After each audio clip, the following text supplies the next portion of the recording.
Ladies and gentlemen, welcome. Thank you guys all so much for stopping by. If you don't know, my name is Eli. Tuesdays and Thursdays, we do live Q&As to have any and hopefully all of your guys' questions answered. So it doesn't have to be pertaining to the video title or the topic, but usually I title the video based off of the previous post that I had because I don't have time to go through all the comment sections. But before we jump into it, as always, we do weekly giveaways. All you have to do to enter is leave a like, comment down below, and subscribe to the YouTube channel. And lastly, check the links down in the description below. Stay up to date on all things we have to offer. Pokemon USA, our Discord link. It has a community of awesome individuals that you can be a part of, as well as that's where we make most of our general posts.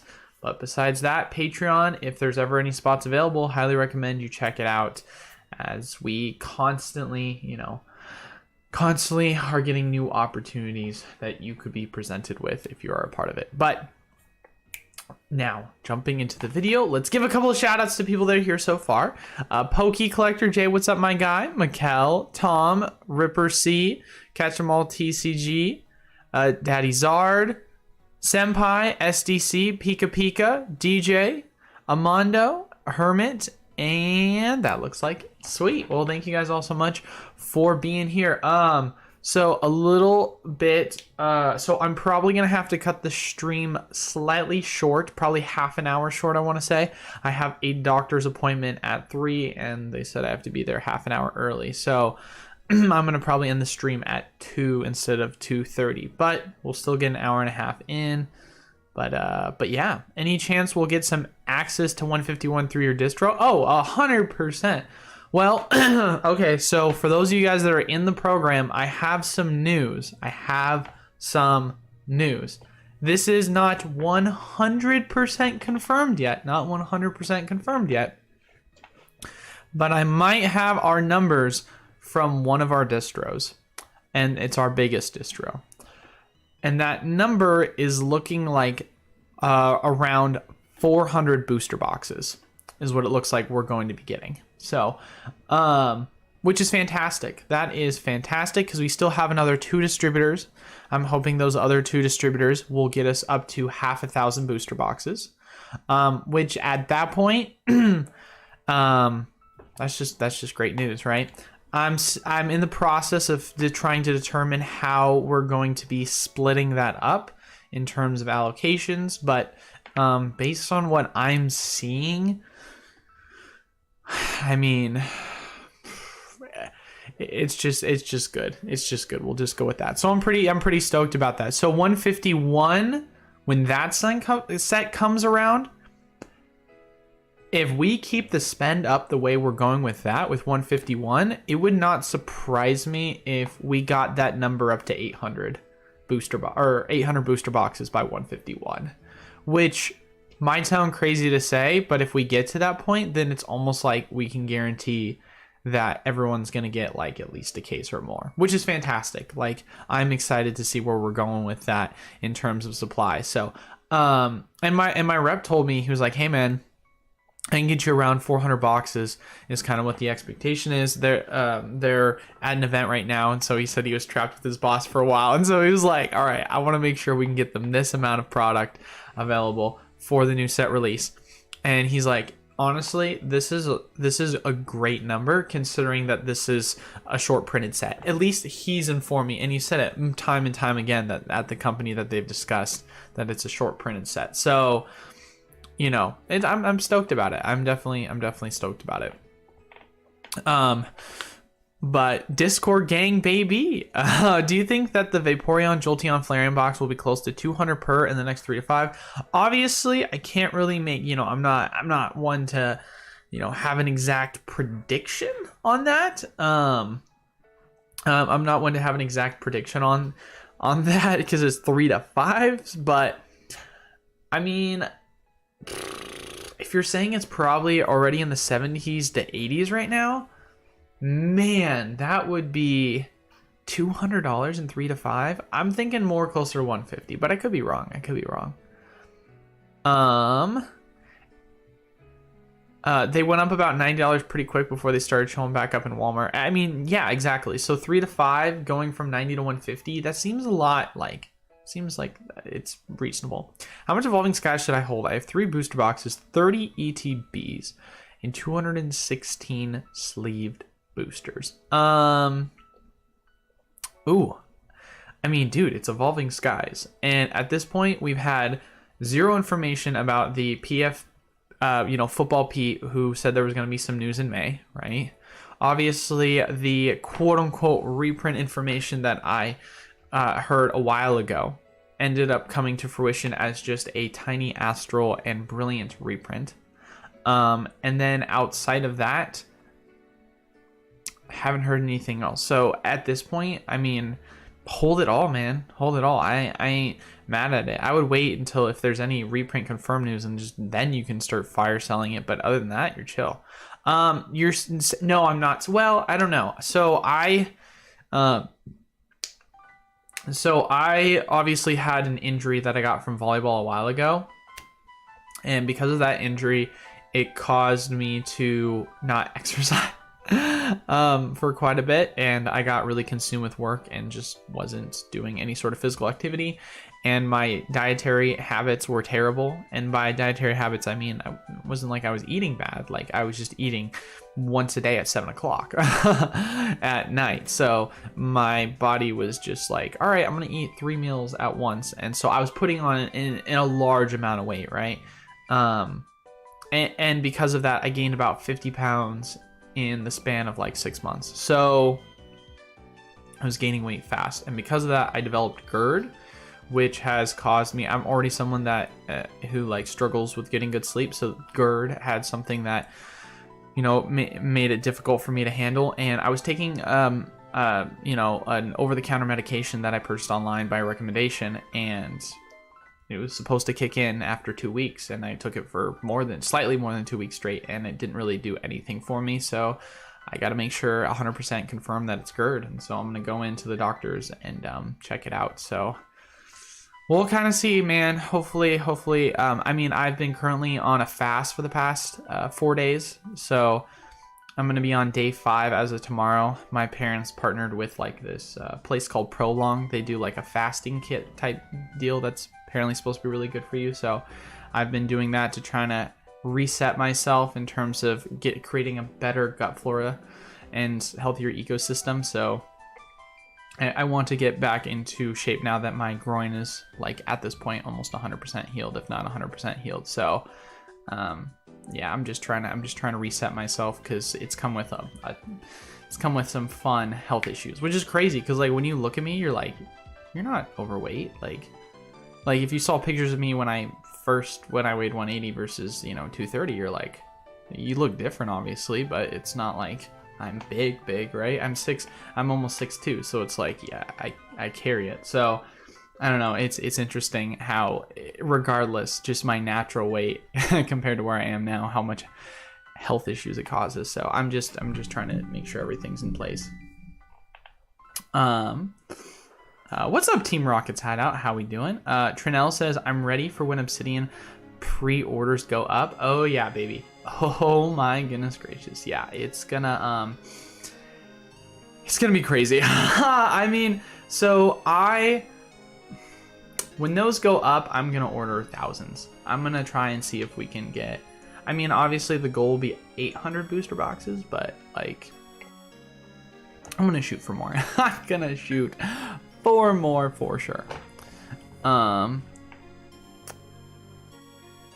My guys, Eli, what's up, gang? How we doing, Hashcatch? I just want to pop in and say hi. Well, I appreciate you stopping by, brother. How much to pick you up, Eli? Oh, just buy me dinner, maybe. No, just kidding. What's up, TT? How we doing? I saw your video last night about the Silver Tempest B&Bs. I've been buying these the past few weeks and reselling promos in bulk. It's been pretty good so far. Dude, it's crazy to... Okay, so... How do I want to say this? People are going to call me a hater for... Or not even want to call me a hater. People are going to say, like, oh, Eli's a dick or whatever for saying this. But people have their heads so far up their ass about certain things. Like, it's crazy to me, the feedback that I got about this. Like, this just seems like too much work for not enough money. This just seems like an absolute scam. Oh my gosh, the fact that you put a build and battle as a top product is... I need to seriously stop reading comments. But the amount of like crap that people have put for this is insane. It is insane to me, the amount of crap that people have given this item. Because as someone who literally, like, I had some person say, it's like, well, okay, you say you make this money with it, but I want to see some proofs. And I'm like, what, do I gotta show you my bank records that I spent 50K on this? Like, dude, I dropped $50,000 in build and battle stadiums. $50,000 in the past 2 months, right? That is an obscene amount for build and battle stadiums. You think I would just say that without actually doing that? Do you guys want to see pictures of my living room right now? Like, I just recently, last week, bought $10,000 worth of them. I broke down the math with my fiance. I broke down the math, not including the pack valuations. We spent $10,000 and the math came out to the valuation of all of the items that we ordered for of course the price I'm getting it at, which is $36, which the post I gave you, you could get it for $33, so you get it for $3 cheaper. The price profitability that came out to for just the bulk was roughly around $3,000.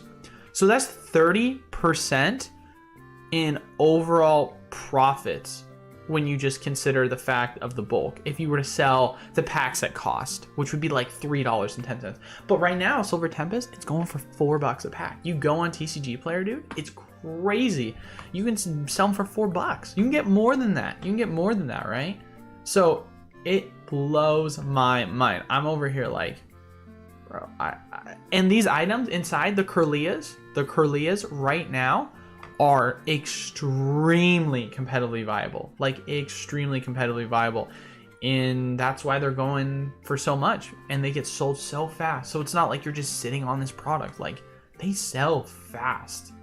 And if you're someone that's like seller level 4, just SYP program it and you don't touch a thing, right? Because the Kirlias in the SYP program, if you guys don't know about that, it's like, so with direct, when you hit level 4, so how to determine if an item is going to be part of direct or not is the inventory has to be available at direct. So if direct has 0 inventory, then they're not going to add it to the direct program because they just don't have it to ship out, right? So they have what's called the store your product program, which is where you supply their product of bulk.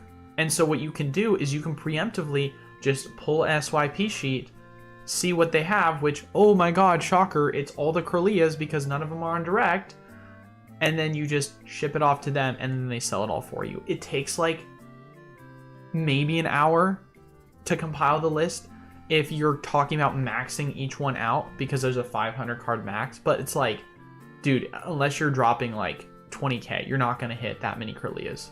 Trust me, I know, because my inventory right now is 1,000. So you're not gonna do that. But anyway, it's crazy, dude.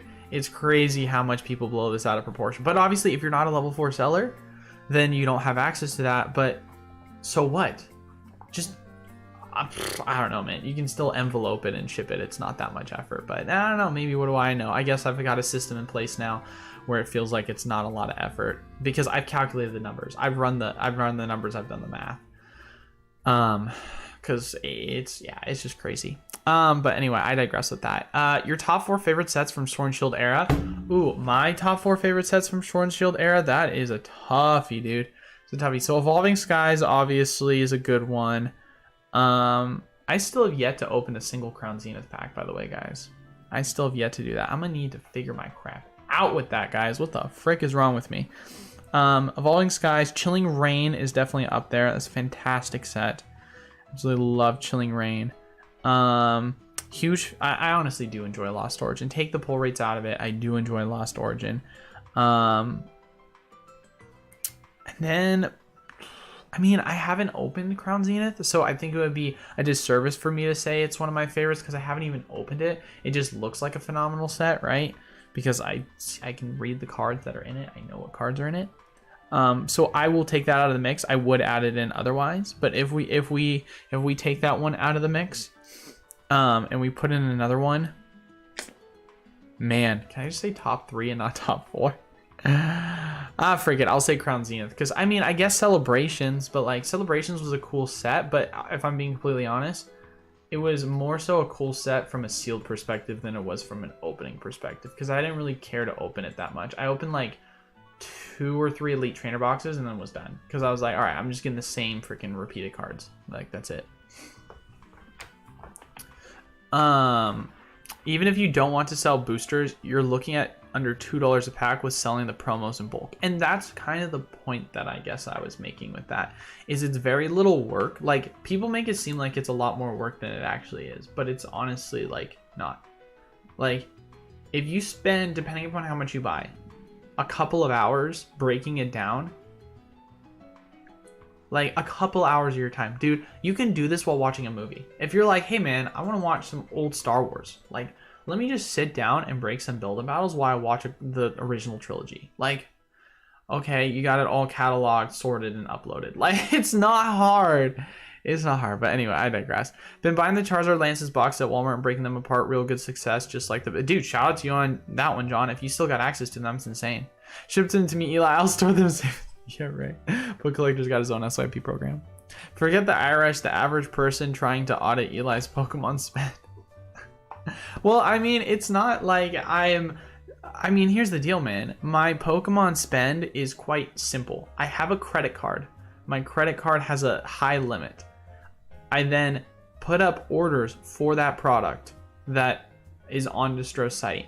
People put in that order, I throw it on my credit card. So when you look at my spend and how it's that high, it really honestly is just that high because I have a high credit card limit and just people buy the product. That's literally 100% it. Like, if people didn't send me the money or I didn't have a credit card, then obviously my spend would be much lower. But that's the power of having a credit card and being able to manage it properly without, you know, getting dinged with fees and such. But yeah, it's so funny. People think like I'm big balling, and I wish I was. Like, when I am, I'll let you guys know. But like I just recently hired my fiance to work for me, and so, you know, a good portion of what I was making through the Patreon, and then I lose money on the Patreon as well because I sometimes offer, for example, you know, most recently I did some mystery pack deals where I was losing money. I lost a couple $1,000s off of that. Actually only 1,000, I think, because we got less than anticipated. So I lost some money on that. And then outside of that, I have general business expenses that are not equated into the wholesale program that I myself am paying for out of pocket. I mean, not to mention too, I just recently got my bill from my bookkeeper. I'm gonna have to pay just for my bookkeeper, not for taxes, my bookkeeper, $3,300. So yikes, it's expensive. But it's in the efforts to hopefully allow me to pay less in taxes, but I still haven't even paid my accountant yet. I mean, gosh dang it, guys, it's a tough one. But yeah, I wish I was big balling. I'm predicted in theory, I'm predicted to over the next year, but like, I'm not there yet, right? When I'm there, I'll be stoked, but I'm not there yet. My goal right now is just every dollar I make, I just reinvest in the business and offer more programs or more projects or more opportunity, because for me, like, retention is way more important, and like taking that money to consistently use it towards things for the program, right? Or just, you know, increasing quality. My next projects, I have like 3 other projects I'm working in behind the scenes. And I'm funding all of those projects, right? I'm funding all of those projects myself, and some of those, you know, deals that I offer to people, I do so not from distribution, because there's just such a product scarcity. Sometimes you gotta get creative and get things elsewhere.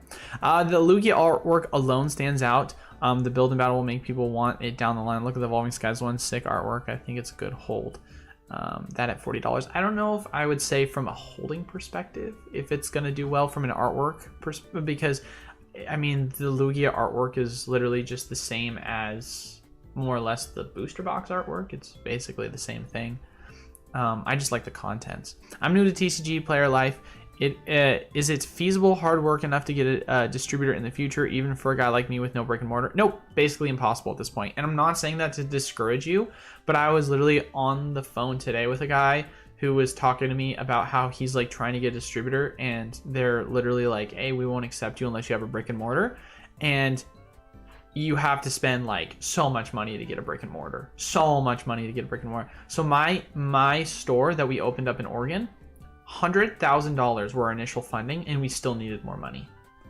Like, it's crazy. And to be fair, like, our area has a high property rate, like in terms of, you know, what the property prices are on a month-to-month basis. But even then, like, it's not really high when you consider the national average. Like, it feels high, but like, it's not California, it's not New York, you know, it's not a lot of these, you know, super expensive states. So it's crazy how expensive it is. And that's kind of my selling point, more or less, of the program is, hey man, there might be product scarcity going on right now, but you're still going to constantly have opportunities, whether it be from other TCGs or from new set releases, right? Because new set releases, we're going to get at least a consistent flow of product. We just hope, obviously, we're going to get, you know, this product scarcity is going to dry up at some point, which, I mean, this is very unprecedented. As someone who's been working with distros for the past 3 or 4 years, this is the first time that, I mean, it's not like I've been working with distros for 10 plus years, but this is the first time in my experience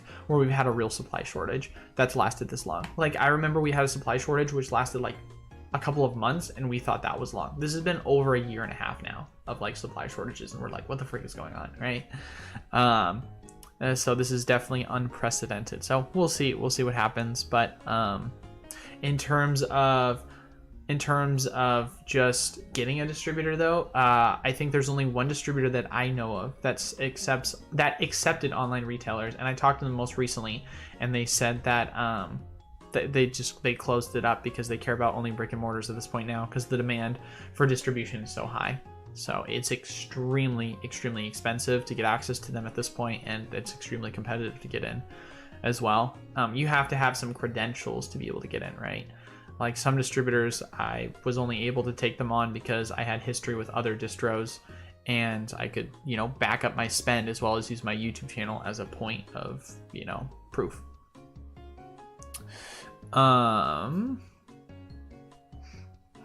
I bought 3 BMA stadiums and 10 BNBs. Cost was $247, making 40 on the line. Let's go, my guy. Shout out to you on that one. That's sick, Sergio. That's a good list. Thanks for the answer. Hey, no problem, man. Don't get behind on your payments. Never have and never intend to. So yeah, I have 100% on-time payment. So I'm good, man. I'm good. You're like gonna be balling so hard. Bet on it. Hey, that's the dream, man. Like, if I'm being honest, I mean, you guys know I'm extremely ambitious. So I have like so many things that I'm constantly trying to be working on, and you guys might not see it like right now because I just have a wholesale program, and I have, you know, 4 videos that I post each week. But like, a lot of the things that I have going on behind the scenes are going to be crazy. Obviously, one of those I've talked about briefly, which is the bot that gives you the profitability ratio if you were to send in a card from grading from raw to 10 and raw to 9. That's something I'm extremely passionate about, because I think that's going to be revolutionary as an item. So we're continuing to work on that technology, but that's just one of the few projects that we're working on, as well as other things. So there's just quite a bit, and I want to also increase the quality of content and consistency of my YouTube channel. I want to start doing more. I want to start doing shorts. I want to start being more active on socials. I have a lot of other things that I really want to work on. I'm just not there yet, financially speaking. And by that, I mean, like, when I look at my bank account, I'm like, if I hired an editor, would this hurt? Yes. Not there yet, right? So we'll get there. Ever thought of doing a live with a finance tax, a guy that focuses on collectibles? I have considered it. I've thought about it. I've thought about doing something like that. I just get really fearful of that from the perspective. I mean, honestly, it's not a bad idea. I've always just gotten fearful of that because, you know, my biggest thing is I always say, I'm not a financial advisor. This is not financial advice. And the last thing I want to do is have a guest on and then immediately people, you know, to be fair, they are technically a tax specialist, but, you know, having them on, yeah, I don't know. It's still something worth considering for sure. Going back to your video with Mason, when do you anticipate getting better product options through distribution? Sounds brutal. I mean, I can't give predictions at this point, right? Going back to, I want to say summer of last year, my prediction was, historically speaking, the Pokemon Company was always giving product dumps during the holiday season.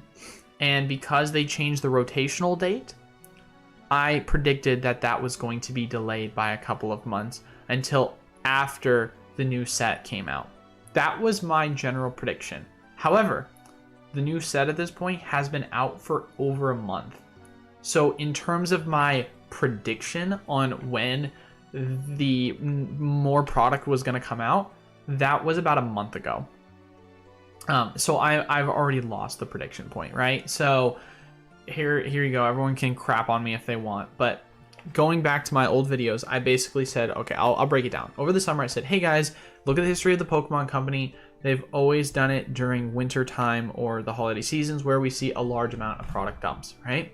And I said that if we don't get it during that point, which I predicted at the time, it was highly likely that it would happen. But I said, if it doesn't happen, I highly believe it has to do with the correlation of the shift in the standard rotation, because obviously we were supposed to have the D-Wave rotated out back in August of this last year. And so because of that, we're probably not going to see a large amount of product being dumped because they're waiting for it to rotate out. But still, that doesn't change, I guess, my thought process, which was, okay, well, that doesn't mean they cannot print E-Wave stuff, right? Like they can print E-Wave sets. So, but I digress with that. More or less, that was, okay, when does the rotation happen? Scarlet and Violet. Scarlet and Violet comes out end of March. So for me, I had obviously heard news from distros that we were going to get product some point early March, and then later that changed to early April, which in fruition came to the Brilliant and the Astral, but that was tiny. That was so minimal. So, you know, all of this to more or less say, I'm just saying I don't know. That's more or less the answer. And I could have just said that, but I thought I would break it down because I always break everything down. So we'll see, man. Because like I said, this is unprecedented. If I had, because I'm someone that likes to look at like history, because history is going to guide you for the future, like time and time again. History tends to repeat itself. That's a saying that's, you know, it's a saying that is 100% accurate. So for me, when I go back and I look at history of how Pokemon has historically done things time and time again, and we look at the fact that we're in an unprecedented time because of the silver border switch, as well as whatever other issues we're dealing with, it makes it so that I can't make predictions because of the catalyst at play. So, you know, or the new variables, whatever you want to call it, right? So I don't know. We'll kind of see. But to me, I guess it doesn't make sense for the Pokemon Company to not make a crap ton of money.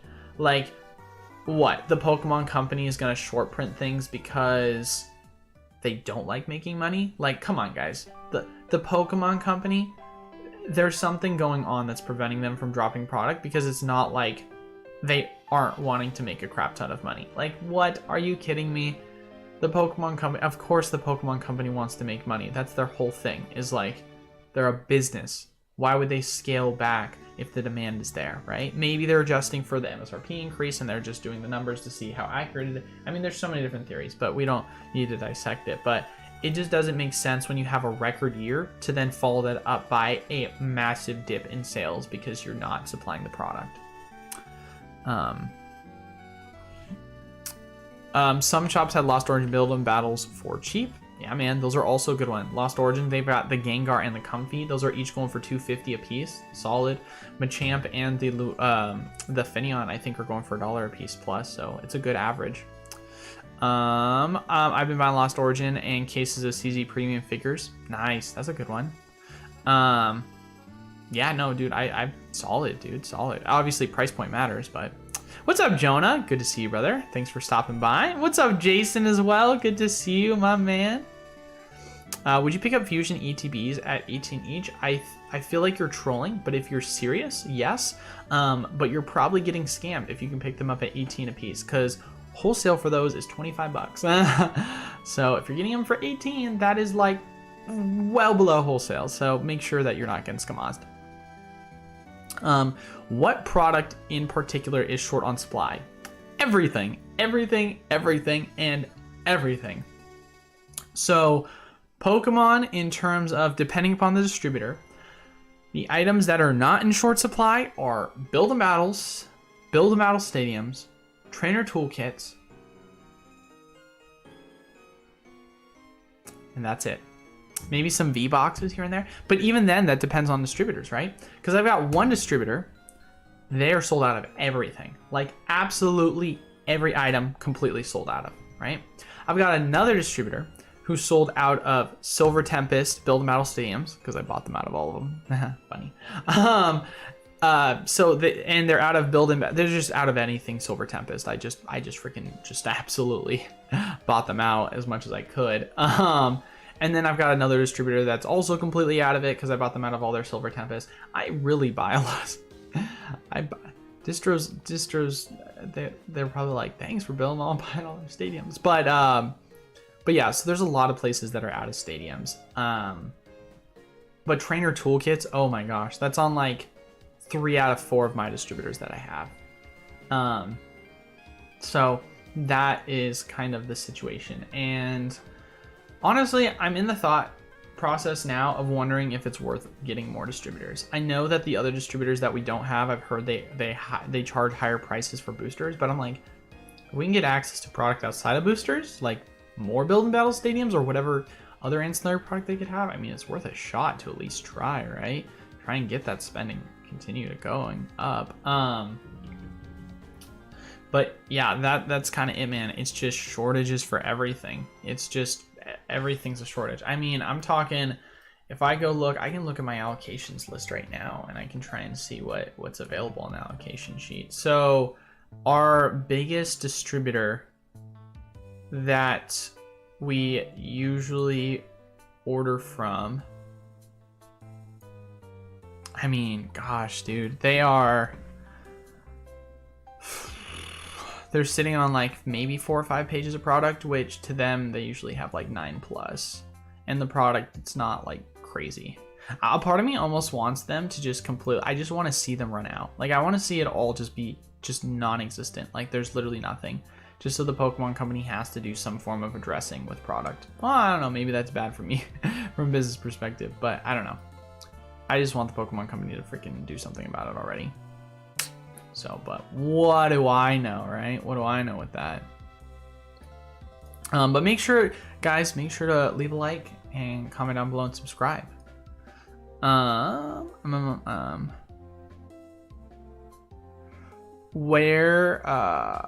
old am I and how did you initially get funding? I am 24, about to turn 25 in October, so about 5 months away. Getting old. Initially, so I got the funding for, so here's what I initially did. If you're talking about going back to my business. So I started my business over COVID after I lost so I was going to college for business, a business transfer to go into finance, right? Shocker. And basically I had 1 class left and then I was going to be done, get my degree, and then COVID happened, right? Lost my job, everything went remote. I was taking my final class I needed and was just like, honestly, this sucks. And sure, I can finish this 1 class and get my, associate's transfer and then go to another college. But honestly, I don't really care at this point. This just feels like I just feel like I'm wasting my time, right? And so I straight up just said, nope, I'm done. I'm dropping out of college. And I said, okay, what am I gonna do, right? Got a couple $1,000s that I have saved up. I need to keep myself busy because this is obviously not feasible, not working a job. This is quite depressing because as someone who is working 30 plus hours on top of, taking 16 credits every semester, I needed to keep myself busy and keep myself sane. So what did I do? I said to myself, okay, well, what is something that what is something that I've always seen opportunities in, right? Collectibles is something that, I've been in collectibles obviously since I was a kid, right? EX era, first generation I ever was a part of, Level X era, Diamond and Pearl era, that's what I grew up with. And for me, I started to notice a pattern of where the prices for a lot of these products were going up. Basically, long story short, I looked at investment opportunities that I felt like would do well during the pandemic. That's literally what I said to myself. I said, what do I think is going to do well during the pandemic? Which is why my 2 investments that I made during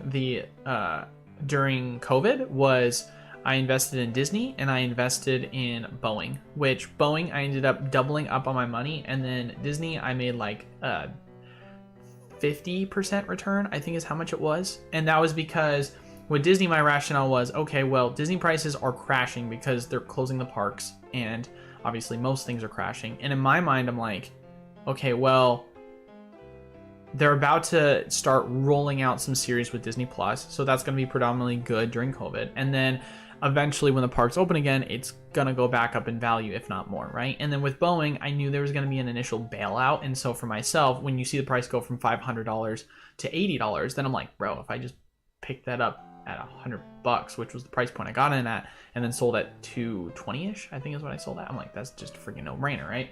So I took my $2,000, threw it in both those things, doubled up my money, and then from there I said, all right, what's the next opportunity? What is the next opportunity? And so my next opportunity was collectibles, because I thought people are stuck at home, people are going to want to do things, people are want to collect things. Collectibles. What collectibles do I know? Pokemon, bread and butter. Been collecting Pokemon forever, been playing the Pokemon games forever. Right? So I was already in touch for the most part with the market, but not as in tune as I am now. So then I took my $4,000 and I basically went and started creating my own design. I created it through Wix. I did it all by myself. The only thing I got help from was a logo design, but other than that, I did literally everything by myself. Spent the summer doing it, of creating the website, doing the market research, trying to figure things out, how to get a distributor, everything. I got lucky. I've said this before, I'll say it again. I got really lucky. I called my rep at the time, let me rephrase that. I called who eventually became my rep. I called the distributor and they were interviewing me, and they're like, hey man, you got zero history of having connections with another distributor, so you've got proof of spend. You've got zero YouTube presence or any sort of breaker. So honestly, I feel like we're just going to need to reject you. Like, we just have zero proof that you're going to do well. And I said, give me a 5-minute spiel and I will prove to you that this will be one of the best decisions you have ever made. And I gave him a 5-minute inspirational speech. He said, dang, that was inspirational. I'll make an exception and let you in. I got lucky. I got very, very lucky. And I did that right before the boom, right? Like, I did this back when I could still buy Evolution booster boxes for like sub $200. Like, I got really, really lucky, and there were still plentiful amounts of product on distro at the time, right? And so that is how I got in. And because at the time I was at home, I wasn't at a storefront, there was a lot less restrictions too, because the demand for distribution at the time wasn't really high because Pokemon hadn't popped up off yet. So, I just, I did my research and I timed them. See, it's funny. I say I got lucky. I did get lucky because of the distro, but in all honesty, the amount of time and energy I put into researching this and just absolutely I just nailed the timing down better than I could have ever. And I got lucky. I did 100% get lucky on the timing of it, that I got in at the right place in the right time, right? So that's what started the business. Long story short, 2 years go by, build the business, get a huge backstock of inventory. I plan on moving to Arizona, and an individual approaches me about buying the rest of my backstock of inventory that I had before I moved, because I'm not going to be able to store $70,000 worth of sealed Pokemon product in my in a moving car, right? And he buys me out of the product at a really good discounted rate for himself, and he asks me questions and then says, can I take you out to lunch? We get to talking, we get to discussing. He says, I've owned many storefronts in my life, not trading card storefronts, but I see an opportunity in what you're doing, and I see the market that is in our small town, and I think there's a ton of opportunity and money to be made. Would you like to be a part of it? And help me get the groundwork going for that? I said, yeah. And I was like, what do you want me to do? Do you need funding? What do you need? He's like, I don't need funding. I already have all of that, but all I need from you is to show face for if we have any big tournaments. I need you to help us get the groundwork rolling on the distribution access, get the groundwork rolling on connections, on getting us product, and more or less just straight up trying to get to the process of just getting us our foot in the door with all of this, right? So I helped create the logo design. I helped create the name for the storefront. I helped get all the distribution access and supplied all the product. And so that was kind of my part of it. And in terms of my funding, I didn't put any funding down. That was what the other two partners did. And for that reason, of the three partners, I have the lowest amount of equity. But that makes sense. I have equity because I helped contribute to the start of the project, but I didn't put any money. And one of the partners put up 70 and the other one put up 60. So, put up 30. So, that is where I got the funding from, because of my partners that reached out to me that believed in it and felt like we could absolutely crush it. So that is my long story, but hopefully it was insightful so that you guys can see at least my path that I took. I think the best I've seen at Costco sometimes. What's up, Justin? Good to see you, brother. Love you. Hope you're still not mad at me for being so I'm not mad at you. You're good, dude.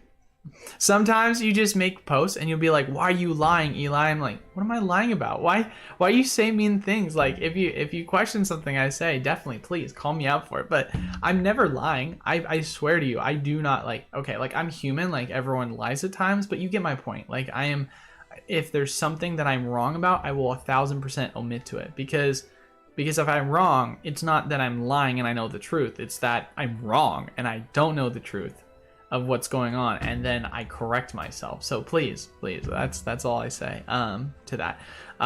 Request, I still see the last 4 or 5 set boosters at Best Buy, Target. Do you mean LGS? I still see the last 4 or 5 set. Do you mean LGS? Yes, I mean LGS. Also a lot of Pokemon Go indeed. Mikkel, Eli, have you ever looked into distros for other product? I think Dragon Ball and One Piece. I have not. Well, yes, okay, let me rephrase that. I have looked into it, but I haven't applied. And the reason for that is predominantly because the supply for that product is super thin, and in order to access it, you have to pay MSRP product pricing, which, to be fair, if people want to pay for it at MSRP, they can. But I guess for myself, they're upcharging you an arm and a leg for the product. So it's really, really tough for me to justify it when I can't offer a good rate to begin with. So what's the point? I did my first stream sell on FB Live yesterday. Sold half. Hey, let's go, baby. Shout out to you, Jonah. Tori says, now I feel old. I shorted the casino when a month before COVID hit here in the States. It was not. Hey, dang, dude. Shout out to you. Wait. How did you go from 4K to 70K in product? Was it the Disney and Boeing? No. So, okay, so Justin, just backing it up. I went from 2K to around 4K from my initial investment. So I got in Boeing at $100 and I sold it around $220-ish. So if you do the math on that, what's the math on that? Okay, that's actually a greater percentage return. I said 100, but it's actually 120. I suck at math. And then I went from Disney, I went from $100 all the way up to, I think I sold it $60. So that's about a 60% return. So that's 60 plus 120, 180. So around 380, slightly below slightly below $4,000. But I had like a couple of $100 laying around. So that's probably where I got my other seed money. And then I took that money, and then what I initially did, if you want me to give you the full breakdown, what I initially did was I started to advertise myself on the Discord for the TCG deals community. And I basically was like, hey guys, I just got a distributor. I want to start making sales. What prices are you guys willing to pay? Here's the list of product that I have access to. And people would literally just tell me the prices, and I would say, done, gonna go list it on my site. And I just did that for a couple of months, because that way I knew that it would allow me to build up spend, which then in turn got me product. And so that's basically what I did for like a couple of months until I started my YouTube channel and started to like really expand my social media presence. So that was my initial kind of stepping stone. And so long story short, my initial 4,000 and how it turned up to 70,000 was the net profit I didn't walk away with 70. I walked away with 40 because I sold that product at a huge discounted rate because of how much they were taking off their hands.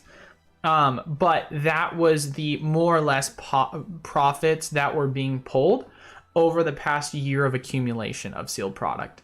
So every new set release, I would hold on to a little bit of product, and every so often, if I had like extra liquidity and I saw a good opportunity for an item I wanted to buy or invest in, I would purchase it and I would sit on it, right?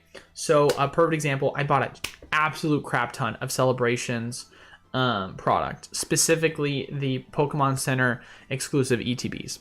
I doubled up on that, right? And then there's a bunch of other product that I just bought and held on to just because I just wanted to hold on to from an investment perspective, right? But it was after I had already made my money back from reselling the products that I got from my allocations, and then so on and so forth. So more or less that, number of like, how did you go from 40 to 70? That was 4 to 70. That was just a number that came up over the span of like, realistically several years of accumulation, or a year of accumulation, because I didn't really accumulate anything my first year. Everything just went back into just trying to build spend and grow the business, and I had obviously money that I was still spending on other things. But my initial cash out was, all right, I want to over the next year try and acquire product that I can sit on. And I started doing that when Shining Fates came out. Shining Fates was the first set that I really started to accumulate quite a bit of, and then from every set after that. Eli, do you invest in Yu-Gi-Oh now that the artist has passed away? I do not invest in Yu-Gi-Oh. I do not invest in Yu-Gi-Oh. So my plan is right now, the reason why I'm not, if I'm being honest, the reason why I'm not focused on Magic and Yu-Gi-Oh and that other kind of stuff right now is because I can't have it shipped to me, because you have to have a storefront to have it shipped to you. And my storefront is in Oregon and I live in Arizona, right? Why? Because my partners asked me to start the business with them 2 weeks before I moved, and I was already in my lease agreement. So I couldn't back out, right? Or I was going to lose money. And not to mention too, my parents were moving, so I didn't really have anywhere to go at that point. And so that is just that's something where if I ship out Yu-Gi-Oh! Magic product, which we do, I have to hire someone to do it. And so for myself, if I'm going to want to sit on a bunch of Magic and Yu-Gi-Oh! To invest in, I'm not going to have a place to store it, because I'm not going to store it at the shop, because the shop only keeps inventory. That's just going to be a pain for them, because they already are sparse on room when it comes to things. So that's more or less what I mean by that. Who came up with your YouTube intro? We had an individual who reached out to me when I first started my channel and first started my my like business, and he's like, hey, I believe that you could be big one day. I want to get in on you early. Is there anything I can help you with right now? And I said, yes, I can, but just letting you know, I'm making like no money, because I literally just started this business. So if you want to help me with some stuff, and then eventually I can start paying you in product, and then I can start paying you, we can work something out, right? Which I ended up sending him like a couple of Hidden Fates ETBs as like a thank you for like the first couple months of him working for me. And so he was the one that came up with the idea of it. I said, it's a great, but is that going to be copyrighted? Let's see if we can make a mix of it. And so he made a mix, but it was his idea to have the intro, and I loved it. I said I wanted it to be very Pokemon themed, was kind of my vision, and he ran with it. So, which that individual ghosted me after like 3 months and literally never to be heard of ever again. So that's why he's not with us anymore. Right? I'm like, where'd you go, bud? Like, I didn't mean to call you a liar. I think it's just really hard. I think it's miscommunication because of being online and not being in person. Like, I joke. I guess it's hard to tell if I'm joking. if not in person. I appreciate that, Justin. Well, if I'm being really honest, I am so terrible. I mean, it's not even just me. It's just a reality of the situation. I am so bad at interpreting text. Because if we're in person, I can understand your connotation, right? Like, if I say something offensive right now, you guys will 100% know I'm joking because you can understand my connotation. Well, you get what I mean. If I say something offensive in a joking way, right? You guys will know that because of my connotation. If I read that in text, I don't know if someone's trolling me. I don't know if they're being truthful or not, right? So I don't know how to read that other than the way in which it looks on text. And that's why it's tough, right? Because then I'm like, what the heck am I reading, right? Like, what did I do? What did I lie about? I'm sorry.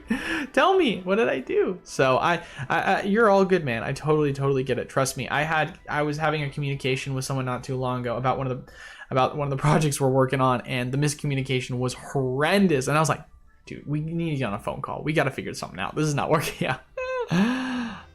But yeah. What's up, Eli? Great to hear more of your story. Appreciate that, Andrew. Thanks for stopping by. Do you think Yugo's brand will go up in value since he passed away? Konami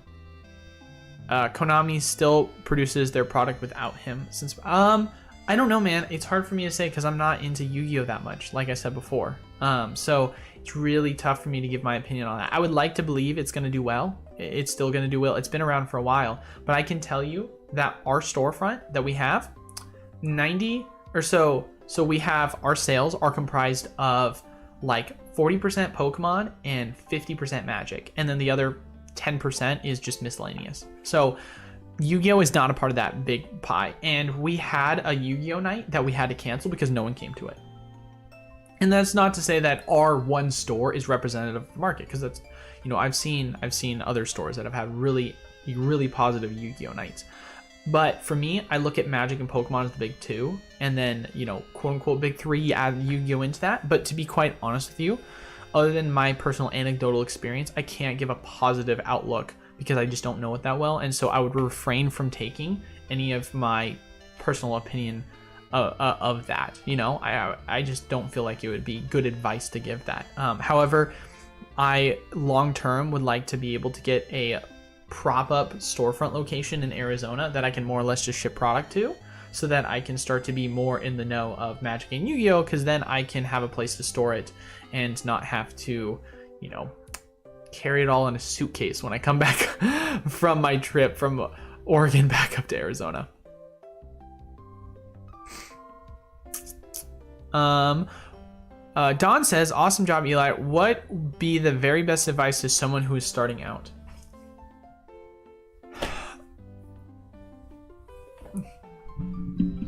Whew. The best advice?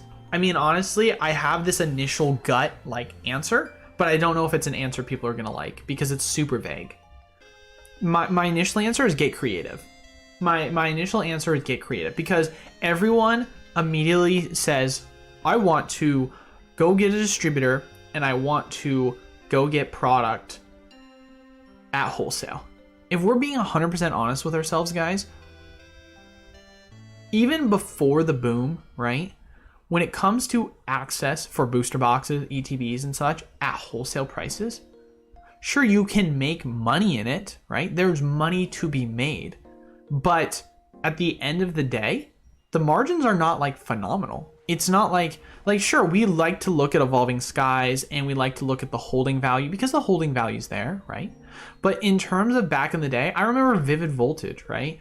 Vivid Voltage or Sword and Shield base, you were buying boosters at 80, 82 a piece, and you were selling them for $100, which is $5 a unit. And sure, you can say in volume, that's a huge successful model that you can make money off of. But at the end of the day, people put too much emphasis on those specific premium sealed products, and even more so now because of how overinflated everything is, right? And so for myself, when I say get creative, I guess more or less everyone is like, I need a distributor so I can get booster boxes at wholesale. No, you don't. You can make so much money in this market outside of that. So when I say get creative, I mean you can make money off of selling slabs. You can make money off of breaking down product for bulk. You can make money off of buying bulk. You can make money off of buying mystery packs. You can make money off, I mean, the list goes on the different opportunities. So find a creative way to make money and find that kind of niche. The amount of stories I've heard of people in the wholesale program that make money, it's awesome. It's so awesome to hear, because and I'll literally pick their brains. I'll be like, how are you making money? What are you doing? What are you doing? Am I going to have to start doing this? Because like people get so creative on ways they're making money, right? And I've had multiple people be like, hey, if you get to a point where we get back to having supplies and you're consistent in your product, because obviously it's pretty inconsistent right now. He's like, I can quit my job full time. I've had conversations with multiple people about that, because the opportunities that they're acquiring right now, even without booster boxes, right? And that's one of the reasons why I talked about the Build and Battle Stadium so heavily, because that's one of those opportunities amongst other things. And so for myself, literally my rep called me not too long ago and he said, hey, Eli, I have some magic product for you. And I'm telling you this because I know you're a Pokemon guy, but I'm letting you know that there's an opportunity for this magic product right now where you can go buy it and you can resell it on TCG Player for 30 to 40% margins. And I said, hey, that sounds great, but I know nothing about Magic. And for myself right now, I already have so much on my plate that I'm going to sadly have to pass up. It sounds like a great opportunity, but Magic, I have to pay someone to do that. And that's a whole other mess. And I just don't know if I can manage that, right? That's an opportunity that I passed up on. And I could have... And that's because I wasn't, I had other things I was dealing with, but they happen all the time outside of Pokemon. I watched a video the other day, right? And if you guys want me to, I can link it. I watched a video. Actually, I don't have to link it. It's on TCG Player's YouTube channel. They had a speaker who was discussing their business of bulk. And they were discussing how much money they made. You guys want to guess how much money they made last year? They made $17 million selling bulk. And when I was looking at their business model of how they did it, I was like, how are they making all this money, right? One of the things that they did is they opened set boosters of Magic at wholesale prices. And I said, what? And they're like, yeah, we everything we do is analytically backed, analytically driven, and we have discovered that you can break down and make profit on 99% of the set boosters for Magic that we can get at wholesale right now. He said there's only a few where it hasn't been that way, and for that reason, they literally just spend all day acquiring bulk from breaking up boosters, and they sell it. And he said that's where they acquire, and they said they acquire 90% of their product. They acquire 90% of their bulk from breaking down sealed product, whether it be pre-release kits, whether it be build and battle stadiums, trainer toolkits. Like they talked about it on like Magic, all the miscellaneous Magic product. I mean, I'm not a Magic guy, so all I can tell you is the set boosters one, the one they talk about. But more or less, that is their business model, and it works because they understand the opportunities because they've broken down the analytics and the numbers and realize, hey, I can buy Magic and I can make money doing this, right? And then not to mention too, they get buying power as well because they buy at such high volume, right? And now obviously not everyone has access to, wholesale prices for Magic product, but I guess the point that I'm more or less making with this is it blew my mind when they told me about this as being a possibility, because this was just another thing that I feel like opportunity wise I'm missing out on that I didn't know about because I'm just so focused on other things. So like the list of opportunities are endless. There's so many different avenues in so many different ways. I obviously sell bulk and I have my model of selling bulk, but I've talked to 3 or 4 different people on their models and everyone's model is different. And everyone else has their own success based on what model works for them, right? And that's the great thing about this all. There's multiple different ways to how you can skin a cat on this one. So that's my long answer to, getting creative. Regardless, that's still amazing. I'm speaking of celebrations. I'm still buying the Sylveon Dark Zards. That is a good play long term. 100%, dude. If you're buying that at wholesale, dude, if you have, or not wholesale, MSRP, if you have access right now 2 Sylveon and Zard boxes, I'm not kidding you. I would buy so much of that if I had access. If someone said, hey, like, can you take $10,000 worth of that? I would buy it right now. 100% buy it. Also, with all the Japanese reprints going on, you think we will see the same thing? I don't know. I made a video on that because I get really fearful on I get really fearful because I don't like to compare Japanese to Pokemon prints, because historically speaking, there's been like no correlation in terms of how that affects reprints, depending upon language or where it's being printed. Like, just because there's a reprint in the UK doesn't mean it's coming to the US, right? Or Europe, I should say. What's up, average player? Good to see you. Do you think a lot of people will be screwed over by eBay's new low 1099K? I don't know, because I don't really sell on eBay, so I guess I'm unfamiliar with that. If you want to talk about that, does Patreon collect and remit sales tax for you? I think so. If I'm correct, yes. I'd be stunned if they didn't. I mean, we can look it up.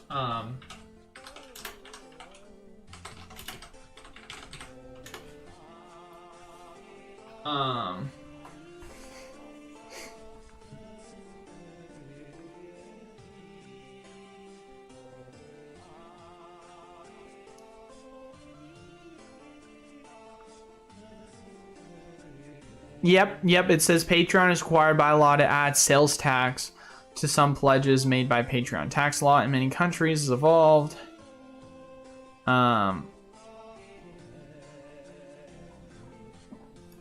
That's at least what it's telling me. But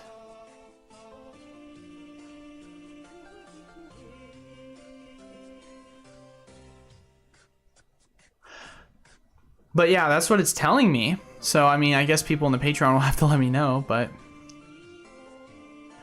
I think it's anybody texting, go watch the keys and peel. Sadly, because someone passes away doesn't mean things will go. Yeah, no, 100%. I love your insight into the business aspect. What do you think about Dragon Ball Z is going to be profitable? Same answer as I would say with Yu-Gi-Oh! I don't really know anything about Dragon Ball Z, so it's hard for me to answer that. I wish I could. I apologize. Does Patreon collect? Yeah, I already answered that question. Where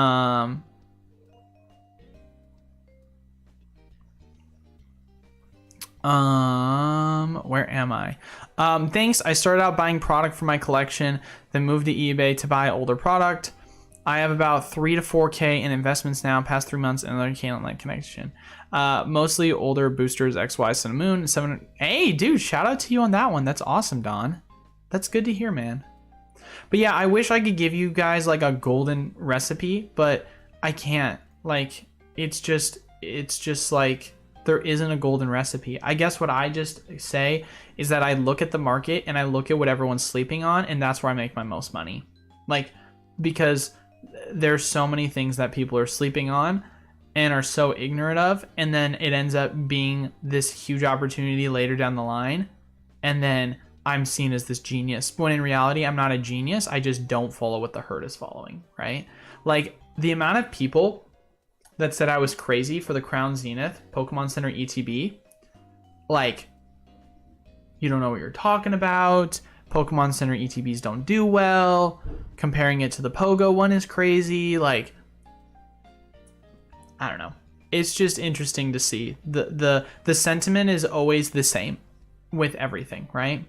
It's always the same with everything. And then when the opportunity, you know, does well, oh my God, I never saw this coming. But it's like, how? Like, how did you never see this coming? I don't know. It just blows my mind at sometimes, because for me it just feels clear as day in opportunities. Just, I break down the numbers. Literally, I go through and I look at sealed product that I can buy at certain prices, and I break down the math of what the value is I can resell that at.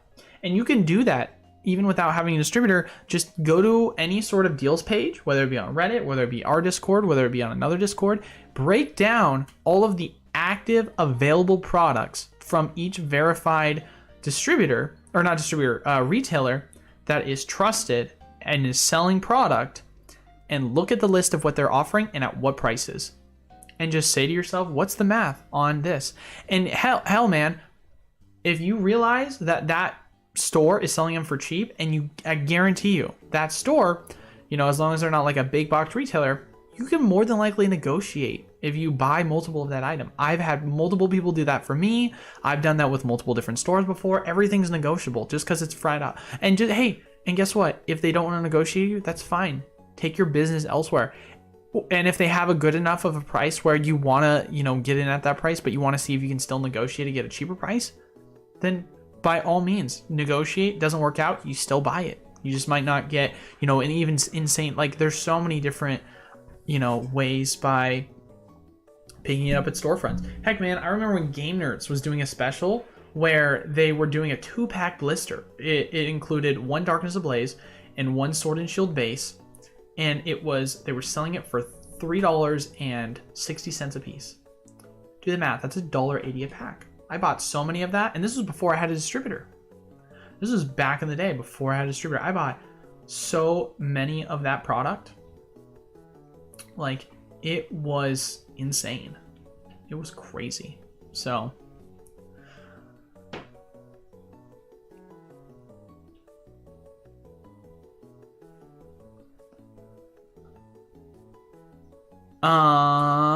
we all want financial freedom. I hope so. Selling broken down product online requires a trust factor that you have to build with time. Well, I mean, I guess it depends on what you mean by that.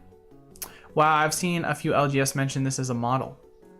Who was the seller? It was the Gaming Co. That was the name. They did a whole 47-minute seminar about it. Be grateful you passed on Magic, Eli. I wanted to let you know, on huge channels prior to that, Jake and Alex think I was also shouting you and Alex out in the comments on literally everywhere. I appreciate that, dude. Well, I'm good buddies with Alex, which that reminds me, I might reach out to him. Would be nice to have him on the channel. It's been a while. I like Alex a lot, and Jake I also am friendly with. I know obviously they have their own kind of feud, but I will remain outside of that. But yeah, I've been on Alex's channel before. He's been on mine. I've been on Jake's channel before. Jake's been on mine. So I'm friendly with both of them. Everyone has their own thing, but I have my own thing, and I just refrain from being involved, right? Because I don't see the point of, I don't know. No need to get involved in things that are just going to make my life messier. Magic is a superior game in my opinion, but Pokemon is a superior collecting product. I would concur. As someone who is into collectible cards as well as trading card games, I've said this before and I'll say it again.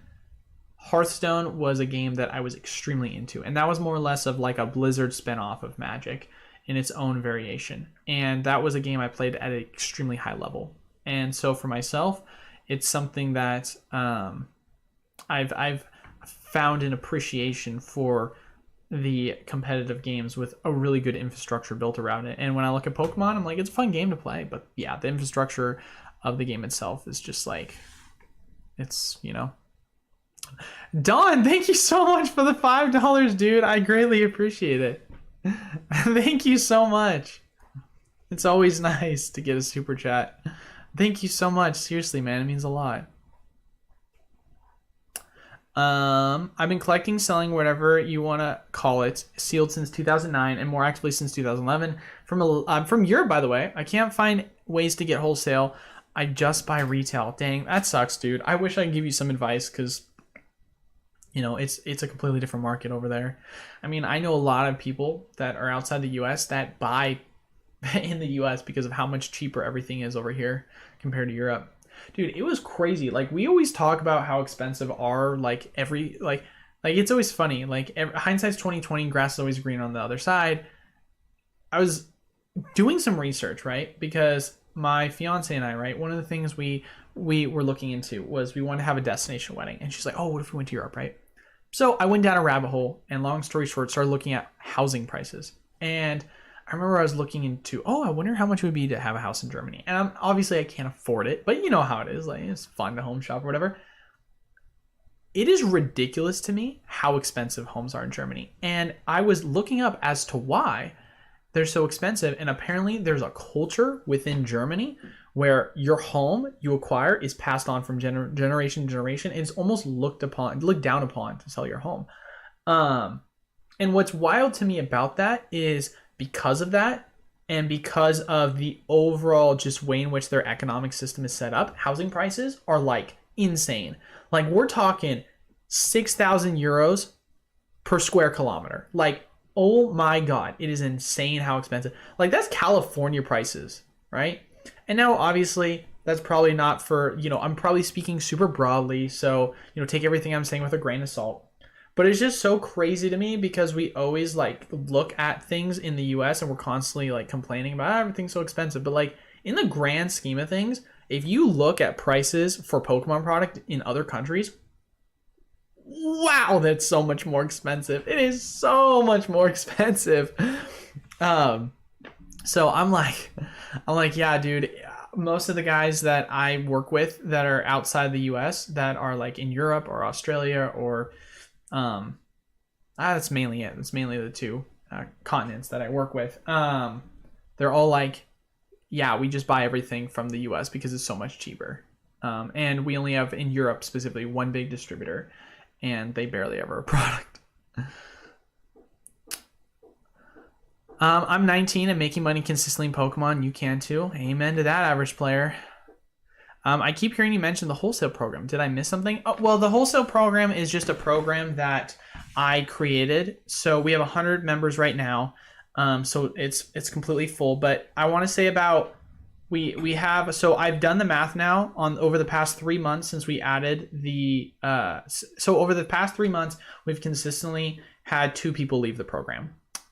So there's always an opportunity to join the program. You just have to always be checking, right? Because it's 2 spots, right? That fills up immediately. Most of the time it fills up like instantaneously. So that's why I'm always like bringing it up, because I feel like it's an opportunity that, sure, the Pokemon in particular product is super scarce right now, but the long-term value of this is insane, because the program idea is that, hey, if you want to start an LGS, and in order to get distribution access, you have to fork out thousands of dollars a month, or you can pay a monthly fee and I can give you access to distribution. And that's more or less the model that I'm running. And obviously it's a collective, but in theory, it's a collective with collective spend. And so that scales. So like previously, when it came to allocation numbers for booster boxes, every new set release, based on my spend, I would get like 70 to 80 boosters, right? From one of my distributors. That number is now jumping up to 1,000 because of how many people are spending in the program. So it's scalable. It's scalable to that kind of model. And so that's more or less the program is that we just add, for a monthly fee, you get access to wholesale prices plus whatever it is the fee is to ship. After live stream, I bought 50 Radiant Charizards from Zenith. Ooh, and 25 Sleeping Pikachu's from Lost Origin. Also just pulled the trigger on Gold Giratina V-Star. Is off though. What is the move investment wise for it? Investment wise for it on the singles. I mean, here's my thing, Ryan. You have 2 options here. You can sit on it, because why not? And you can just keep it raw, or you can grade it. What you are in this position right now where you say, I'm looking at these products and I see how cheap they are. And I say to myself, I can get a Radiant Charizard for just a couple bucks with a way better art design than the Pogo one.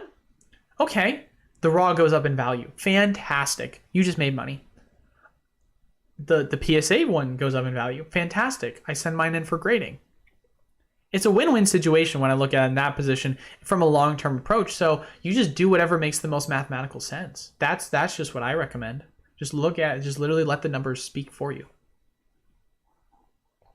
Guys, hit that like button. You guys are slacking. Come on, ladies and gentlemen. Hit the like button, baby. Now, anybody selling over $600 on eBay will get a 1099 and have to report it, or IRS will know. It used to be 20,000. Wow. Okay, okay, I understand that now. I didn't realize that. I mean, okay, so I get what you're saying now. That does suck. I guess for me, department store, I always report everything anyway. So I guess that's never really affected me because I'm already reporting everything. So how it will affect people is I don't really think. I mean, it's stupid. It's really stupid because it's gonna people that are like, I just need to get rid of something. Let me sell on eBay, and now you're like, you have to pay taxes on that, bro. At that point, I mean, I'm not even lying to you. I very rarely make sales on eBay because all I do is I go to them and I message them and I say, hey, you want to like do this on Instagram and gifts and services, and like we can just avoid this on eBay or friends and family, however you want to do it. Like, and I just message people through Instagram. That's literally what you do. And you get an insane rate. You get an insane deal. The amount of deals I've gotten because of that is insane. Like, you'll go on eBay and you'll be like, oh, a diamond and pearl pack that's selling for $90. Let me message them and see if I can get them a better rate. Oh, okay. You'll sell it to me for $75 because we're not paying fees on eBay and I'm saving you like 12%. Cool, I can do $75. Like, and if you do GNS, which is a 3% fee, okay, you're saving them still from eBay fees, which is ridiculously high, right? Which is 12%. An eBay fee is 12%, not including the transaction fee. So it's actually 15% in total, right? So it's like you're saving them 12%, and they're going to give you the discounted rate because they're going to make more money, right? If they're listing it for 90, right? Let's do the math together. If they are listing it for 90, and they're going to say that, okay, I'm going to give it to you for, you know, I want to give you a discounted rate, right? And let's say you're saving them 12%. What would that equate to? That would equate to 79. Oh, okay, maybe 75. Maybe 75 is a little too low, but 80. We'll say 80 for the sake of the argument, right? Because then they're still going to they're still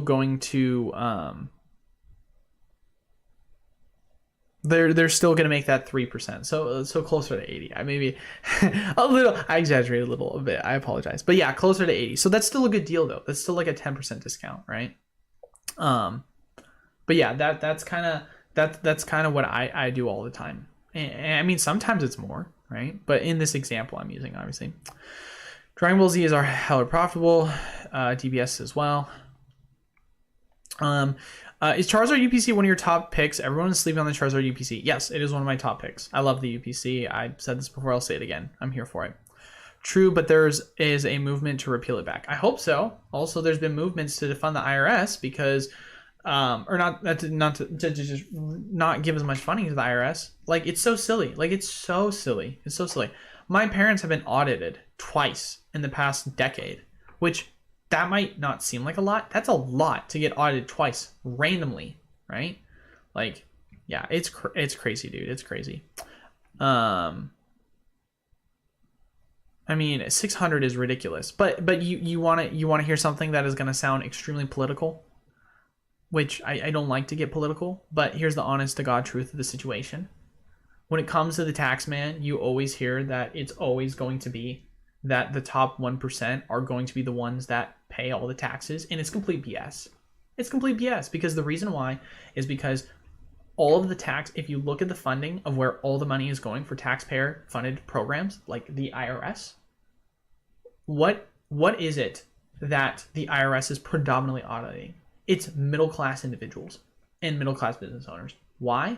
Because most of the time when it comes to having high-level CPAs that take care of all of your finances, they're extremely expensive.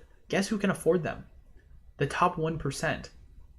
Sure, you can try and get your findings for, these wealthy multimillionaires and billionaires, but usually the amount of, power that they have, that they're able to wield to make sure that they're staying in line with tax laws compared to the average everyday US individual who doesn't have that same thing, and they make one small slip up, boom. IRS got your ass. Like, that's just the reality of the situation, right? That's just That's just the reality of the situation, that this funding specifically targets middle class individuals and lower class individuals that don't have the money or don't have the knowledge or wherewithal of the importance of having a CPA and a bookkeeper. And it's sad, but that's just how it is. My parents, they got audited last time. They were fine because they taught me the importance of a CPA and a bookkeeper at a young age, which is weird to say, but you know, I digress with that.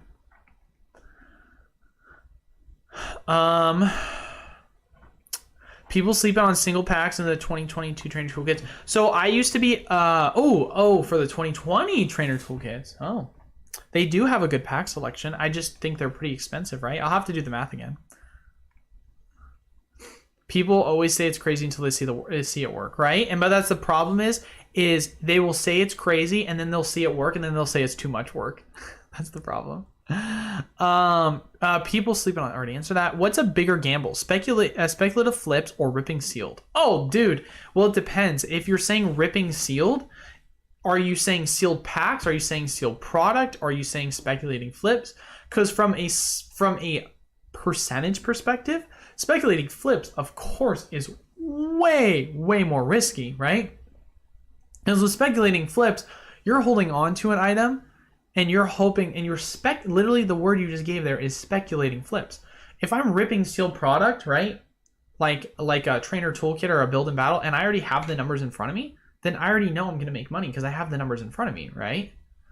I guess the question is, if you're saying ripping sealed, if you're talking about like packs, like ripping like single packs, and I'm not talking about breaking down bulk product, then yeah, that's way more risky, but that's completely different. Bread and butter of an LGS is negotiating. Amen to that, brother.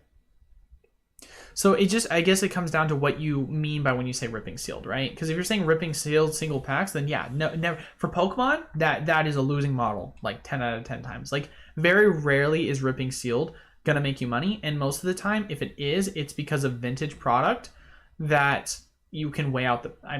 I won't get into it, but yeah.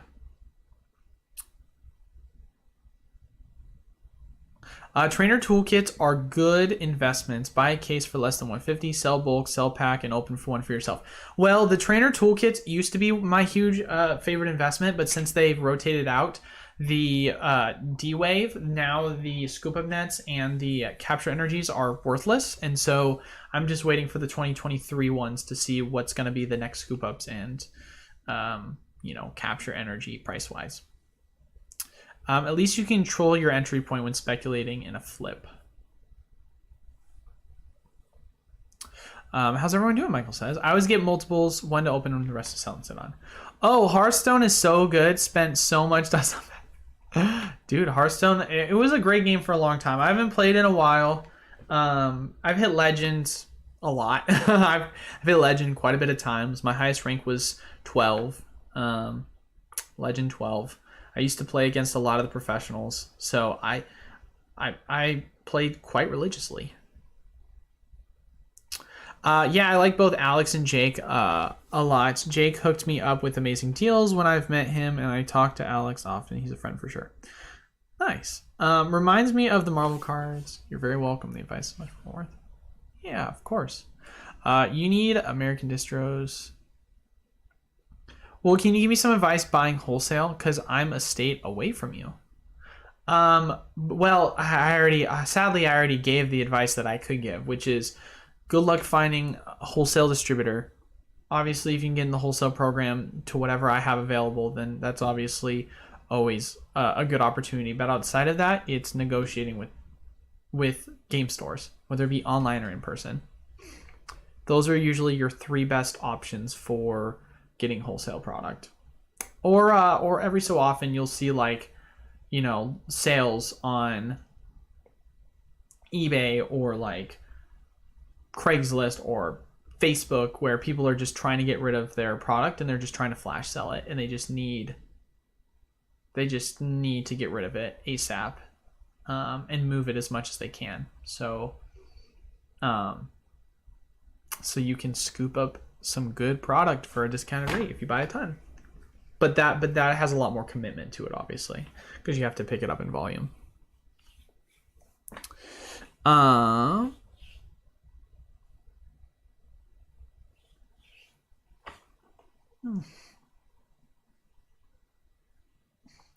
Well, I know down as well, Japan also has $1 homes. My brother's actually said he's looked into that. I forgot the exact reasoning behind why they're doing these $1 home things, but it's quite interesting to see. Just wait and see how bad it is in the UK. You pay 10K per square. Dude, that's insane, dude.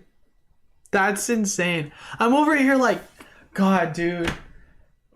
I found a house, but the cheapest I can find is $220 per square foot. And I'm like, God, that's so rough. And you guys are out here paying like 5 to 10x what I'm paying. And I'm like, whoo, yikes, buddy. Yikes, that's tough. Is it me or are Scarlet and Violet packs harder to open? It's like they use thicker plastic. I don't think I've had a bad experience from that. Campy always ways around it. That is true. There are always ways around it. Hey, what's up, Teresa? Good to see you. Glad you made it to the live.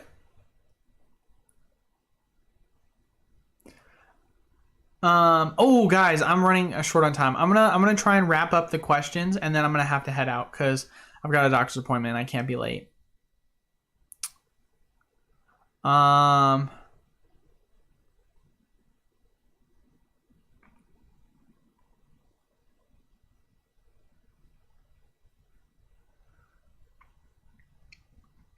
Okay, let's get to the point. Is Evolving Skies getting reprinted or not? Option go. Yeah, right. Answer the dang question.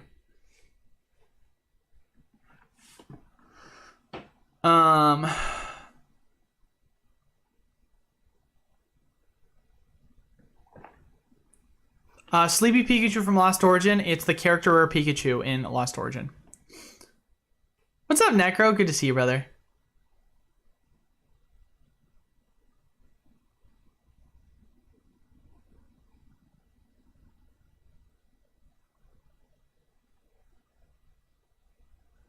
You need to get your taxes done by an enrolled agent. Our firm went from like 10 audits a year down to 2 in the last 10 years. That's good to know.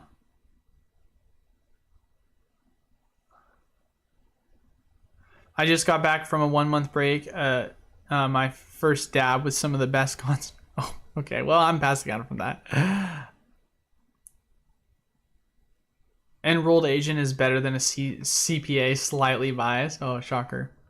I'm multiversified. My LGS is Crowley Collectibles, and I also run a holding company of transportation companies. A tool is used. Hey, there you go, baby.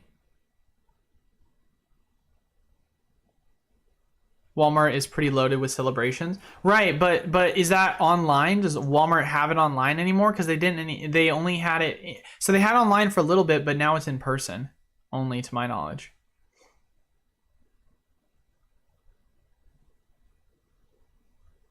Hey, what, Josh checked out my store. Shout out to Josh.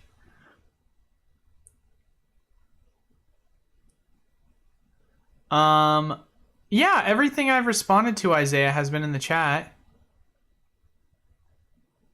All right, I can't answer any more questions. I'm so behind on questions, and I'm going to be late for my doctor's appointment. Okay, guys, so sorry to cut it off 30 minutes short, but I got to get going because I'm running late.